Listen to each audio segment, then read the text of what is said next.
Salamu alaikum wa rahmatullahi ta'ala wa barakatuhu. Amadema kwa yalu dunya jabe anyota.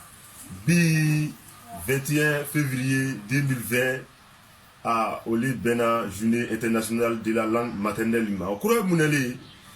bi la mengu yene ando ko mogolo ngo beata sikanfo surtout amadema kwa yalu ngo beata sikanfo. Bɛɛ y'a kɔ y'a kan fɔ a den ye bɛɛ y'a kɔ y'a kan fɔ a worodenw ye an lamɔdenw ye an y'an fa kan fɔ an y'a sansi kan fɔ la mɔgɔ dɔw y'a yira o ju sikango ye turungoli le an ba n'an fa kan ye tubabu mɛli gu ye o tubabu lolu gu an na lakezi san kɔnɔ ka sikan bonya an bɛ ba n'an fa kan lɔ an ba n'an sikan ye tubabu mɛli gu ye o tubabu ke lolu gu an na lakezi san kono ko ke sikan ta boya lali be aka ki yaki do sikan lo sikan lo makaka tunya mema sikan go te ko fitini ne hala la mengu ya lali ala wa kuma sikan ka ala ko kwalita kawa ko do li sikan lo ko wo no la divergence des langues miracle do li ala ta miracle do li awo ko na ko no suratu rum ومن آياته اختلاف ألسنتكم وألوانكم الكتاسي هيان dans la biolo un fait comme une forme lui aujourd'hui 21 février 2020 un fait comme une forme lui oli ali bikam lui le sou aya sikan fo anya sikan fo amma mo lui en rode lui en lamo de lui c'est notre héritage commun en mewana en jusro a cheme en valua cheme to amro le sikandi motel lo na dele mabi ko itaki masrita ifo ko shinwali le wala banango ni ne wa nga e lo na muna man na ojo cheme ko yalele yi ko aka membe na ndane note masrita motel lo na masri mabi alibi ala lo lion dama ala translion dama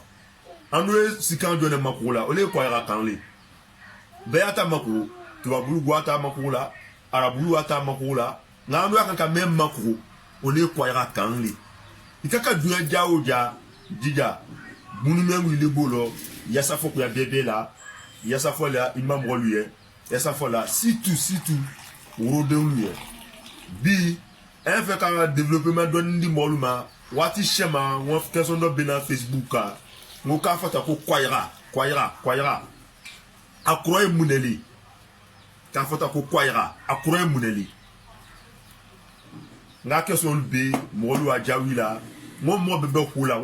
kula mais lui partage lu kela mais lui commentaire lu kela anwa bebe kula anwa bebe lizila anwa bebe yila mais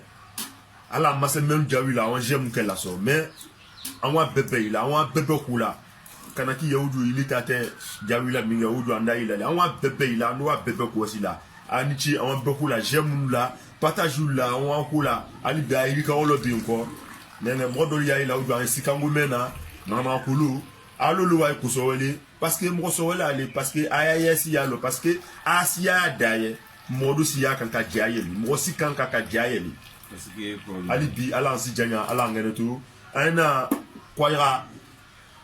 quand lo ifalaminga ko kwaira an wa nyiri recherche ke en résultat nan nasro ocean na ñong fo en la mémoire lui en la jimi ma lui alibi ala si janya ala ngenetu ala famulu ke ñu dama ayalla me nani kuma nani on le sro jaw comme réponse d'abord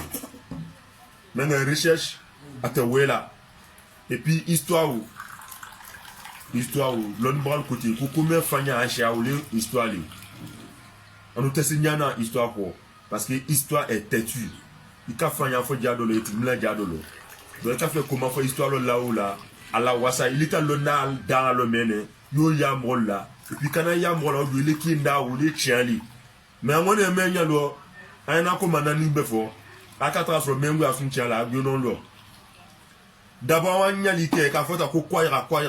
wa kroy munali doko dona jona o mene ko musoba dans le trône ko musoba ya na ko ke jalite tangololi ko musoba le te kila ko makwaira donc mo te kana mango a peut-être la doni blala musoba le fait ali mɔgɔlu kana fɔ ko makoyara mɔgɔlu ko an akoyara tɔgɔ ka sɔrɔ le fɛ bon o koma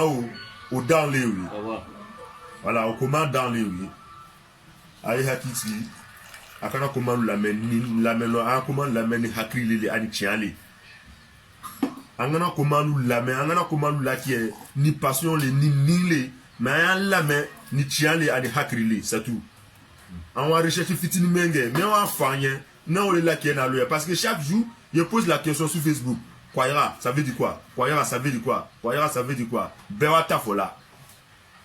donc après il faut qu'on partage encore dans kaka hakrimane mais na kachali en on fait alibi abedola rula mena maka en losunko ko gunyanyimba o donali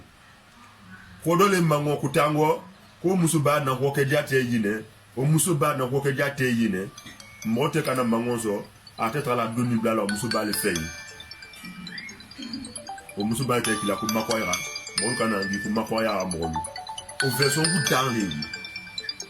akata ko akata nya ka nyali ke mais lui o kade o ta ko ma dan o kine àwọn se flyer le mawi flyer mene o le ko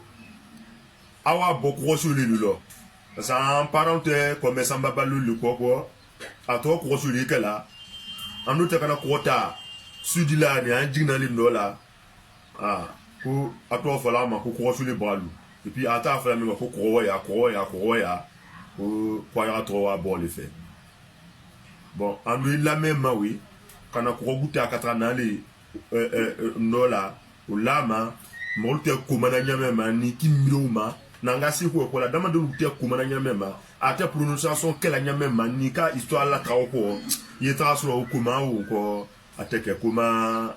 nga be version no o tilu koti nko ko wa bo ko ya ko anda ko ya to wa bo le lo ko ya ko wa bo le lo o version gu dans les bi na wanyali ke kada ako ka fe onya do ma afo ko na me me ton bala ko lili atidu adaine o tilu adaine mo ki ne mo flatter donc ta version li oui o lo adaine o version flagnan li alhamdulillah on se sawayan le manne ayon la même ko ni hakili sawayan neta se lo sombroma voilà notre taya la ka fo ko keso lu sisi ni wonda lo nyamema mene ka ketchia le wansi no ngalo to non nangulo asi le son de ti na wansi sawanya le makwena sawanya e mene ole koroya kanli histoire lo mangwa kwa ya lu jamé no espace menga anana asro espace la mrindo e molu la ko molto ya kana asro permetti lo molto yi maintenant amdo tombalu nana te quand même voilà quand qualité ada ça dit ça ni molu a janya mandingre lui a fait comme molu janya yona molu te communauté anda communauté do le lokoko awon boy ne kana bango awon na so nko modolu oyi peut-être un quand même voilà to o me koko o lu kwando manko ko koroya kan le ada koroya kan ça dit comment ko le ada mo me lui ne kwa menu wana kwa likana estali jameno yani kama ada jwa kano maninga kano me kango kolu koro ya kan kwa wa boli lo koro ya kan verso sawanya me vola olivi bon ambe ya fe hakrila olivi awana kana estali pilmedi meno awana so mo dolu woye mo melo an lamrina ulu ya lu onko uju mo me le sikame vola ano asika ndo me ko me kuma kango kolu koro ya kanu ada me nyesi ko ka molu hakila ji ko ya ka mengu ya ndo da binne ko kuma lu ke ko ya mengu ya ndo da binne ko to balu wa ya la na uju hadi awatani modifile katani jali nyota donation bad me ko me lu ten onana on tata oli awa yirema doni en développement na sul malabé maintenant nani nyanga mene awase nani nyanga le makwena nani nyanga ye ni kame ko kwayra ko kurolu ta tola ni ana oli amade ko meluguye mango mbralo berelo kurolu kolu ta tola ni mango ngalula ku kwayagalu mana awa tola la dilawa bomunelo kwayagalu nana kurolu ta espace me mango musigine jame uno ku kurolu ta espace lewi kwayagalu nana kan installer ne o kulotol kala nyamema kulotol kala nyamema kulotol kala nyamema ali katrasi kwayagalu kurolu kana ya kwayagalu la ku kwayagalu kalagali kwayagalu ye kalagalele o ta version lo ku kurolu ta tolani kwayagalu la idu mogu origine ke kalagayale kalagalu c'est-à-dire ils sont têtus sont guerriers à installés à royaume développé elle est installé ils sont endurants nous a fait fort on a bi français là ils sont endurants à courir après au lieu faut la quoi quand le kalagalu il faut tomber demain pour tomber kalagalu ne c'est-à-dire tomber même courir après on s'en la congo chilo hier à ma décès le persévérant et probablement ko kalagalu quoi ira kangulo ko kurolu ya fa la ndoma ko kalagalu ambadima kalagalu awa kalagalu kudu ko kurolu ta tolani ko yagalu lawle ko kalagalu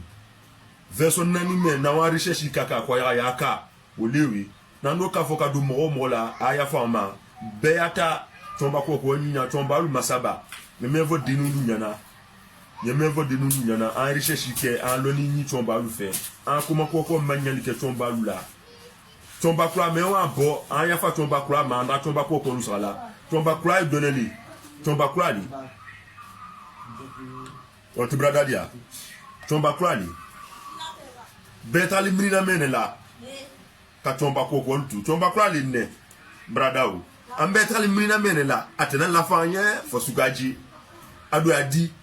wallahi adi ande setulai nga anga doni ngali dala loate ma suka ko anda tomba ko lu sala aya kumanye donc tomba kura wala te la fala mo de ale sukaji dans la boba chala la boba di